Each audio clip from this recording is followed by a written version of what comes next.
அனைவருக்கும் வணக்கம். மதுரை சன்மிட் ஆட்டோவிலேருந்து நான் பேசுகிறேன்.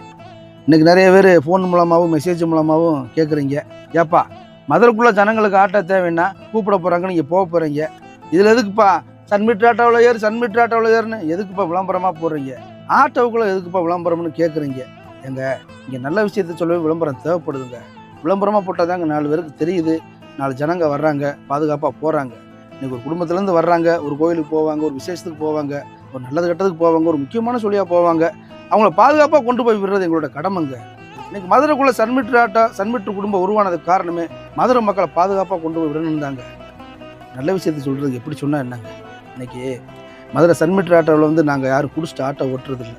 அதே போல் குடிச்சிட்டு வர எந்த டிரைவர் எங்கள் குடும்பத்தில் நாங்கள் சேர்க்குறதும் இல்லை. ஏன் சொல்ல வரேன்னா, ஆட்டோங்கிறது சாதாரணம் நினைக்காதீங்க. இன்றைக்கி நம்ம ஃப்ளைட்லேருந்து வரலாம், ட்ரெயின்லேருந்து வரலாம், எங்கேருந்து வேணாலும் வரலாம். ஆனால் லோக்கலுக்கு நம்ம வீட்டுக்கு போனால் ஆட்டோ தாங்க.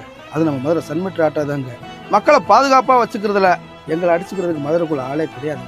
நான் மற்றவங்கள குறையா சொல்லலைங்க, எங்கள் நிறைய சொல்கிறேன். நன்றி, வணக்கம்.